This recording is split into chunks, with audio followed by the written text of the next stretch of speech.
Hello everyone, Assalamu alaikum. So again we are here to continue the worksheet number 24. 24 worksheet हम कर रहे थे, उसी का continuation पार्ट है ये, जो आपको 28 तारीख को दी गई है. तो I think we have done we have started question number 1 but not done yet. So we are doing question number 1 now. So the question number 1 says if triangle AOB, this is the sign of similarity. ये sign similarity का है, मुशाबा का है. जब भी दो मुसल्लस आपके मुशाबा होंगे तो उन पे ये सिमिलैरिटी का साइन आएगा. और मैंने आपको बताया था कि ये जो साइन है कैसे बनाया जाता है. लहर होती है पानी की लहर पहले ऊपर जाती है, फिर नीचे आती है, फिर ऊपर, फिर नीचे, फिर ऊपर, फिर नीचे, ऐसे होती है. ठीक है, तो देखिए यहाँ पे यही देखना है आपको. ये लहर है पानी की, पहले ऊपर जा रही है, फिर नीचे, फिर ऊपर, ऐसे बनाना है. ठीक है, क्लियर हुआ. क्योंकि इस साइन की भी तो बहुत इंपॉर्टेंस है, बल्कि बहुत क्या मेन इंपॉर्टेंस इसी की है. मुशाबा का सिंबल है ये. और जब आप किसी भी चीज़ का सिंबल ही गलत बना देंगे तो आपको, मुझे नहीं लगता कोई टीचर आपको फिर नंबर देगी.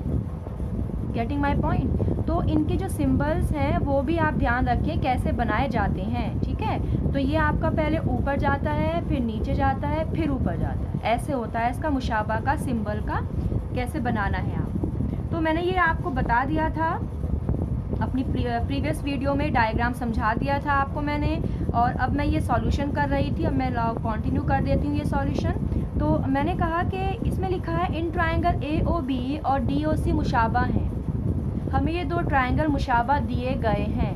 तो सबसे इम्पॉर्टेंट बात जो आपको एकदम से आपके दिमाग में स्ट्राइक करनी चाहिए जब कोई आपको मुसल्लस मुशाबा दिए जाते हैं, और वो बात कौन सी होती है कि इनके नज़ीरी ज़ाविया इक्वल होंगे और जो इनके नज़ीरी ज़िले हैं उनकी निस्बत बराबर होगी. ठीक है, तो आइए देखते हैं. Let's do this now. Angle A आपको निकालना है. Angle OAB is given. अच्छा, मैंने एक बात और बताई थी आपको प्रीवियस वीडियो में कि जब ये एंगल की बात हो रही होती है तो जो भी वेरिएबल, जो भी अल्फ़ाबेट आपका बीच में होता है, बेसिकली उसी एंगल की वैल्यू दी गई होती है. जैसे A है तो उसका मतलब A की वैल्यू 40 है. देखो A की वैल्यू 40 है.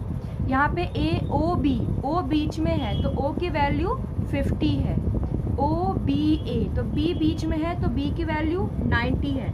अब आप कहेंगे मैम जब ये बीच में वैल्यू मेन होती है, बीच का वेरिएबल मेन होता है, तो ये साइड के दो वेरिएबल क्यों दिए जाते हैं कंफ्यूज करने के लिए. अब देखिए यहाँ पे ये साइड के जो दो वेरिएबल हैं ये बिल्कुल भी कंफ्यूजन क्रिएट नहीं करते, बल्कि ये तो आपको और क्लियर करते हैं कि किस पर्टिकुलर एंगल की बात हो रही है. जैसे कि देखिए मैं यहाँ पे बेस्ट एग्जाम्पल में अगर यहाँ पे ये वाला लूँ तो AOB यानी we are talking about angle O. But which one, because you can see in the diagram they are two angles O. एक एंगल O इस तरफ वाला है, ठीक है, और एक एंगल O आपका इस तरफ वाला है. तो अब कौन से एंगल की बात हो रही है, कौन सा एंगल O. तो वो आपकी हेल्प करने के लिए साइड के दो अल्फ़ाबेट, दो वेरिएबल दिए जाते हैं ताकि आप एग्जैक्ट कौन से एंगल है उसकी आप बात समझ सकें. तो AOB यानी कि AOB ये वाले एंगल की बात हुई है, इस तरफ वाले. क्लियर हुआ. अब in the question you can सी कि आपको ये बाकी के दो एंगल बाकी के 3 एंगल्स निकालने हैं. कौन सा निकालना है देखो, मैं यहाँ पे चलिए ब्लैक से कर देती हूँ ताकि आपको आसानी हो जाए. निकालना है आपको इसमें ODC. एंगल ODC मीन्स ये वाला एंगल. ठीक है, फिर angle DOC. Angle DOC means this angle got to find again. 2 angle हो गए. अब angle OCD. Angle OCD means ये वाला एंगल. तो आपके पास बेसिकली ये 3 एंगल्स यू गिवन थे आपको, and these angles you are going to find out. So let's proceed. How can we do this now. Angle A मैंने यहाँ पे एंगल D के इक्वल लिखा है. क्यों लिखा है भाई, क्योंकि आपको ये मैंने बताया था अपनी प्रीवियस वीडियो में कि देखिए अभी यही पे था आपका प्रीवियस वीडियो में. इसको थोड़ा एडजस्ट कर लेती हूँ मैं. हाँ, अब I think it's adjusted now. ये देखिए मैंने बताया था कि एंगल 1P इसके इक्वल है, क्योंकि ये आपकी दो पैरेलल साइड्स हैं और ये एंगल इसके ऑल्टरनेट है। ये तो पैरेलल की बताई थी मैंने बात, लेकिन यहाँ पे आपकी मैंने बात बताई है मुशाबा की। और मुशाबा में आपको ये बात पता है कि जब दो ट्रायंगल मुशाबा होते हैं तो उनके इस ट्रायंगल के तीनों एंगल इस ट्रायंगल के तीनों नज़ीरी एंगल के बराबर होते हैं। आई बात समझ में? ठीक है, तो ये 50 तो इसके बराबर होगा, यानी ये 50 हो जाएगा। एंगल DOC 50 हो गया। ठीक है, अब एंगल, एक बात और, ये जो ट्रायंगल्स के नाम होते हैं, ये ट्रायंगल्स के नाम भी बहुत इम्पॉर्टेंट हैं, आपको समझना चाहिए।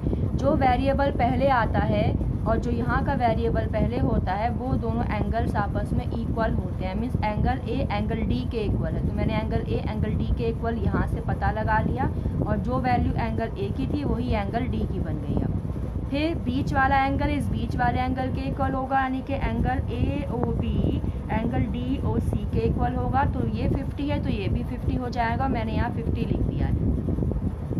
अब एंगल B एंगल C के इक्वल होगा, तो एंगल B जब 90 है तो एंगल C भी 90 होगा, मैंने यहाँ पे लिख दिया है। जब भी दो ट्रायंगल मुशाबा की शक्ल में दिए जाएंगे हमेशा ख्याल रखना पहला एंगल पहले एंगल के इक्वल होगा। ठीक है, इससे ना आपको अगर ये आप समझ जाएंगे तो आपको कौन सा एंगल किसके इक्वल हो पता करने में दिक्कत नहीं आएगी। क्योंकि खुद देखिए आप, अब एंगल A है, दिखने में तो मुझे एंगल A एंगल C के नज़ीरी लग रहा है। भाई एंगल A एंगल C दोनों ऑपोजिट्स हैं कि नहीं?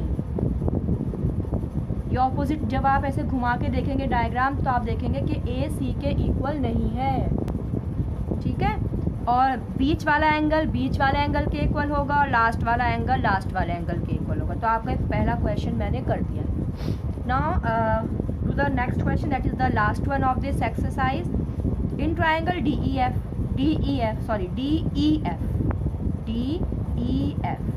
और मुसल्लस PQR, ये दो मुसल्लस दिए हैं और कुछ इनकी साइड्स हैं, कुछ इनके ज़िले हैं जो दिए हुए हैं। मैं लिख देती हूँ रेड पेन से ताकि आपको दिख जाए। DE 2 सेंटीमीटर दी है, तो DE कितनी दी हुई है? 2 सेंटीमीटर।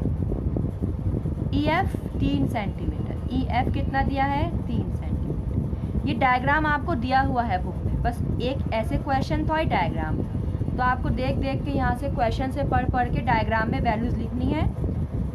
एंगल DEF, देखो E की बात होगी यहाँ पे, DEF 60 degree, PQ 6 centimetre, PQ है आपका 6 centimetre, QR 9 centimetre, QR 9 centimetre and angle PQR,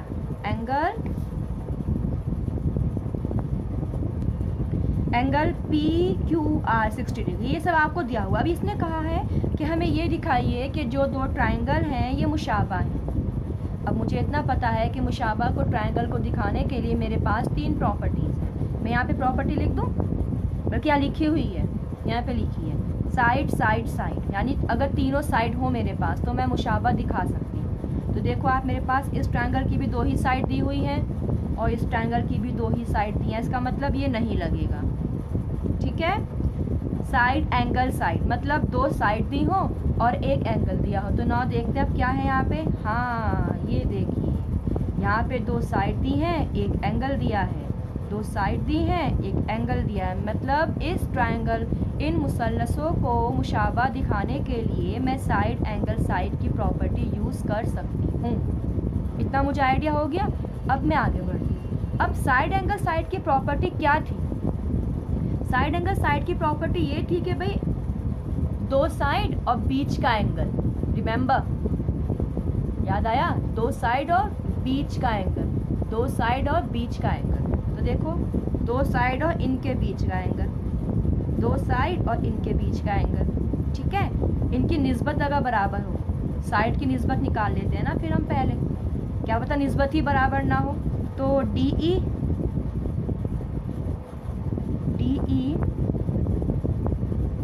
upon EF कितना बनेगा? DE 2/3। ठीक है,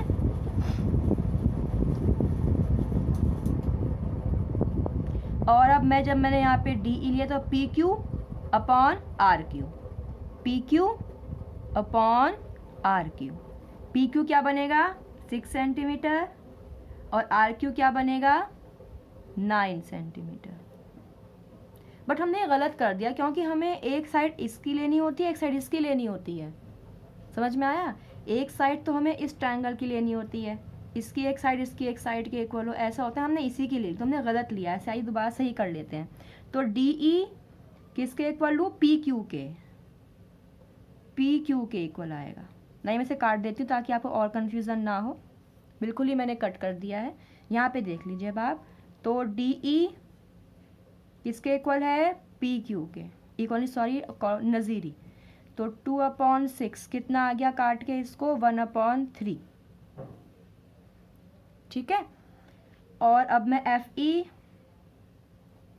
आर क्यू के अपॉन ले लूँगी क्योंकि मुझे इनके साइड्स की निस्बत निकालनी होती है। अगर इनकी निस्बत सही आ गई आपकी तो फिर क्या होगा, अगर निस्बत बराबर आ गई तो क्या होगा आपका, ये फिर मुसल्लस मुशाबा हो जाएंगे। तो एफ ई कितना है, एफ ई आपका 3 है और आर क्यू आपका 9 है। काट दीजिए, 3 एकम 3, 3 तिया 9, यानी कि जो इनकी साइड की जो इनकी निस्बत है वो तो बराबर आ गई और ये एंगल आ गए। तो मैं क्या कह दूंगी कि हाँ ये triangle S A S property से क्या है मुशाबा है। क्लियर हुआ? अब ये क्वेश्चन मैंने करा दिया है। 24 आपकी यहाँ तक पूरी हो गई है। अब मैं आपको इसके आगे 25 कराऊंगी। अब इसे कर लीजिए आप।